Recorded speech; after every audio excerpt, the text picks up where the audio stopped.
To learn to live the off-grid lifestyle and to be inspired to live your dreams, click subscribe so you don't miss anything. Click the bell notification. It's all free. So, got another day of it. Gotta go back to that property I've been telling you about and get some more firewood. This will be the fifth load that we will have gotten from them. So, I mean, we're at what, 1 2/3 cords of firewood just from one location. They have a summer home here close by, and they live many miles away actually. I guess they just recently bought it, so they're trying to make it look nice, I guess, and clean up all the trees. They said they cut 12 trees. They hired some Amish folks to come down and cut them. So far, I mean, we've really made an amazing haul from these guys. This is all from their property. And then of course, in the last month, I've talked about this, we've gotten another cord. There's some more firewood on the other side of the stack. There's some here. This has been very impressive. I'm very excited about how much we got this year. And I don't think it's over. I suspect that the guy that across the street from the guy that I'm getting this from, I think he's got a bunch more he wants me to get. But I'm gonna wait until it cools down because that looks like it needs cut up into pieces. So the chickens, the other day I told you that I rearranged them all so I could give the meat birds more room. So we have basically three types of settings. We got the mature egg producers, we got the immature egg producers, I call them littles, and then we got the meat birds. Well, the meat birds were just getting where they needed more room. So I took the littles and I put them in with the mature birds. The littles are still struggling. They don't want to come out. I was worried about Frenchie being the big problem. I told you that the other day. But it's actually the hens, the mature hens, that really pick on the littles. I'm just not sure what to do about it except to give them time. Of course, when the meat birds are fully grown and butchered, then we can open all this up and give everybody plenty of room. And I suspect that things will even out a little bit. The mature birds are still producing eggs, so I didn't overstress them too much. But on both of these subjects, the firewood and the chickens, I think I've lost some subscribers over this because they're learning that it's too much work. Somebody said, I didn't realize how much work chickens are. Somebody else says, I didn't realize that it was so much work to have to get firewood. I mean, I don't know what they meant by that. I mean, I can't imagine anybody thinking that firewood is easy work. That's hot, sweaty work. I mean, the old saying goes, firewood warms you twice. Once while you're doing whatever you need to do, and once while you're burning it. I don't understand why we think that everything should be just easy. I recognize that I try to put the off-grid lifestyle in a positive light, but that's because I enjoy it. When I was a nomad, I didn't put that into a positive light. I didn't enjoy it. So if I'm working this hard and still enjoying it, then that's really got to say something.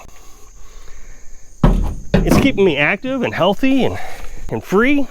I guess I just don't understand the idea that we're going to get out of here without having to do anything. The chickens aren't that much work now that I've got them all put away in their correct locations.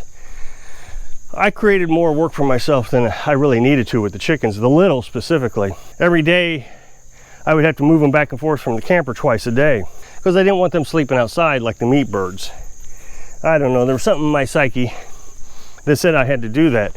I wanted to make sure that the little stayed as happy as possible. But as far as rearranging them and getting straw, and I don't know where any of this comes from. I mean, even the old TV shows, Bonanza and all that, I'm sure they demonstrated that taking care of the farm animals was a lot of work. So I don't understand when people say this is too much work. That means that you prefer to go to an employer each day, get abused for 8, 10, 12, 16 hours. In my case, it was 16 hours a lot of times, and weekends. I worked 7 days a week for 4 years. I had one vacation, and in the middle of vacation, I got in trouble. I had to come back. That's just not for me. I can get up here and bust my hindsight all day long, and when I mess up, the only person that's punishing me is me, because Carolyn, when I mess up, when I make mistakes, she just does not make me feel bad about it or yell at me. It's a mistake, we move on, we learn from it. Like getting the truck stuck the other day. If you prefer to going to work and working for an employer, because taking care of chickens or rabbits, or whatever it is you want to raise, it's too much work, then I suppose that's your dream. That's what you should do. But this is what I want to do. I just couldn't stand working 7 days a week. Now I know somebody's going to say, oh, you could have called Department of Labor. I was management, got paid salary, so they could abuse me as hard as they wanted. And then somebody's going to say, well, that's your own fault for taking a management position. Yes, exactly. That's why I'm doing this. So when I make a mistake, I'm not risk getting fired, or I just have to figure out how to pay for my mistake and move on to the next step. The other complaint I get a lot is, isn't there anything else to the lifestyle? I mean, you're always showing us the same things over and over again. Chickens, firewood, gardening. Well, what else is there? I got that when I was building a tiny house. Are you ever going to show us anything else? All you're doing is building a tiny house. Well, that's what you do when you build a tiny house. You build a tiny house. There's a YouTube channel right now building a log cabin for their parents. I think he's on like day 80 or something. That's what you do. So this also happened with the nomadic lifestyle. No matter where you went, the viewers wanted you to go somewhere else. Oh, you need to go here, you need to go there. They were never satisfied with just being here in the moment, enjoying the moment. So I'm gonna go over here and we're gonna get some firewood. Okay, it's not exactly what I expected, but it's wood. And fortunately, it wasn't that far of a drive to have to come and get it. But the thing is he came out and said he's got more down there that he wants to cut up and give me. Then I also still got the neighbor stuff. And apparently he's gonna cut down a bunch more trees also. And that'll be mine as well. So it paid off to come over here and pick up this scrap. I was a little disappointed when I first got here, but in the end, there's some good stuff in here. This stuff will be good, it'll dry out for about a year. This stuff will be good to start fires with, cook our meals outside with. On a cold morning in the fall or early spring, you just want to knock the chill off in the house, this stuff's perfect for. The hill is an absolute nightmare, and I know you can't really get a perspective of it from here, but down there is the lake. We decided what we do is we make a bundle, wrap a strap around it, and I would pull the bundle up, and that made it go a lot quicker. So I backed down here in front of the road of our house. This is the road over here, so I back down here. I don't think I'm gonna get stuck.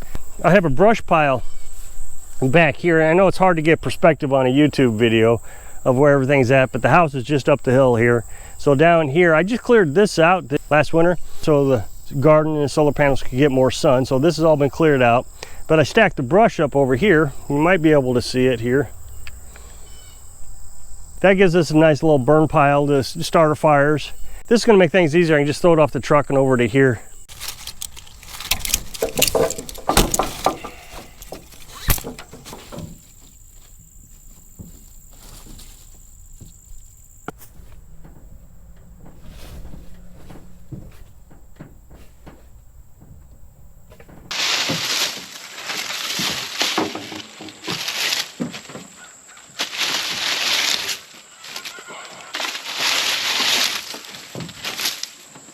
Something occurred to me while I was throwing this off the truck.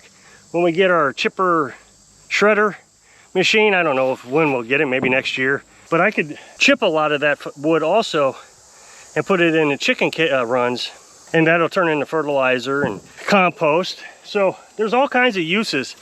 My grandma used to say, waste not, want not, meaning if you're not wasting anything, you're not going to want anything.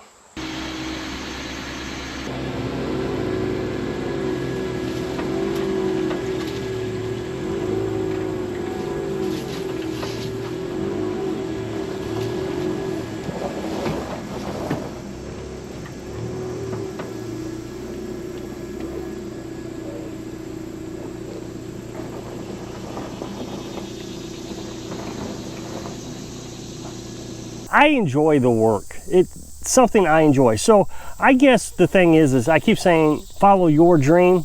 This is my dream. Of course, it's an off-grid lifestyle and there's work involved, and I enjoy taking care of the chickens and taking care of the firewood chores and the water chores and all the chores. I enjoy being creative, inventing things and making things work. If that's not your dream, then I would suggest doing something that you do dream. I think that there are a lot of people that think that this lifestyle should just fall into place. And I got that a lot when I was a nomad, that it's just going to be a simplistic life, living free, traveling the country, but you still have to have gas money. You're always moving. The authorities are always down your throat, knocking on the door. When people imagine things, they imagine it without perspective, without knowing what's involved. And then when you tell them what's involved, it's like, oh, that's crazy. Why would you do that? I don't think anybody is going to get a free ride. And I think that's what the dream is I want a free ride. I want the beautiful landscape. I want the trees, and I want the snow. I want to be able to sit in my cabin next to a wood stove, hear the rooster crow in the background, and it'll all be perfect. But that has to come together somehow. You know, I've split wood with a manual maul for 16 cords of wood between a manual log splitter and a maul. How did you not see the work that was involved with that? Last year we didn't have the lawnmower, so I was cutting grass with a sling blade, and then eventually we got a push mower. I built a tiny house all by myself every day throughout the winter. I made a video about this a while back where people want me to actually give away my property to them, build them a tiny house, give them the solar panels and the chickens and everything they need, and so they can just live the lifestyle. So now it's starting to come together in my mind. What's happening is, well, I don't want to do the work. It really is, based on the comments that I'm getting. I don't want to do the work. I want you to do the work for me and just give me the beautiful life. No, everybody's got to participate. I hope I can inspire you to realize it's not a free ride to live your dream. Thanks for watching.